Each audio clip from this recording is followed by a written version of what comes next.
কোরিয়ায় উত্তেজনা যেন নতুন মাত্রা পাচ্ছে। দক্ষিণ কোরিয়া সীমান্তে এবার এক অভিনব অস্ত্র ব্যবহার করছে উত্তর কোরিয়া। সীমান্তে স্থাপন করা হয়েছে বিশাল সাউন্ড বক্স, যা অনবরত বিকট শব্দ ছড়িয়ে দিচ্ছে। এর ফলে সীমান্তবর্তী অঞ্চলের বাসিন্দারা স্বাভাবিক জীবনযাপন করতে পারছেন না। কাজের পরিবেশ নষ্ট হচ্ছে, রাতের ঘুমও হারাম হয়ে গেছে শব্দ বোমার অত্যাচারে।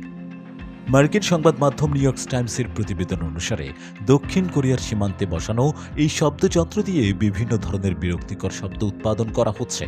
কখনো ভুতুড়ে চিৎকার, কখনো ভেঙে পড়ার বিকট শব্দ, যা স্থানীয়দের মানসিকভাবে বিপর্যস্ত করে তুলেছে। ডাংসান এলাকার বাসিন্দারা একে বলছেন শব্দ বোমা।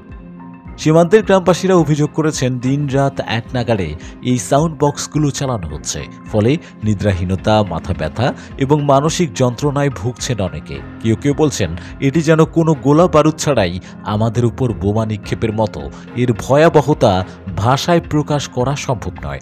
চলতি বছরের জুলাই থেকে উত্তর কোরিয়া সীমান্তের দিকে লাউডস্পিকার বসিয়ে দক্ষিণ কোরিয়ার বিরুদ্ধে এই শব্দযুদ্ধ চালিয়ে যাচ্ছে। দক্ষিণ কোরিয়ার অভিযোগ, এটি কিম জং উনের একতরফা উস্কানি। এর আগে মে মাসে কিমের দেশ দক্ষিণ কোরিয়ার দিকে আবর্জনা ভর্তি বেলুন পাঠিয়ে বিতর্ক সৃষ্টি করেছিল। জবাবে দক্ষিণ কোরিয়া সীমান্তে লাউডস্পিকার স্থাপন করে কোরীয় পপ গান ও পিয়ংইয়ং বিরোধী খবর সম্প্রচার শুরু করে। বিশেষজ্ঞদের মতে, কিম এবার সেই কার্যক্রমের পাল্টা জবাব দিতে শব্দ বোমা প্রয়োগ করছে। বিশ্লেষকদের মতে, সীমান্তের এই শব্দযুদ্ধ দুই কোরিয়ার মধ্যে উত্তেজনা চরমে নিয়ে গেছে। সীমান্তে এমন পরিস্থিতি যে কোনো সময়ে বড় আকারের সংঘর্ষে রূপ নিতে পারে। দুই কোরিয়ার এমন উত্তেজনাপূর্ণ আচরণ শুধু আঞ্চলিক স্থিতিশীলতাকে ঝুঁকিতে ফেলছে না, বরং আন্তর্জাতিক অঙ্গনেও উদ্বেগ বাড়াচ্ছে।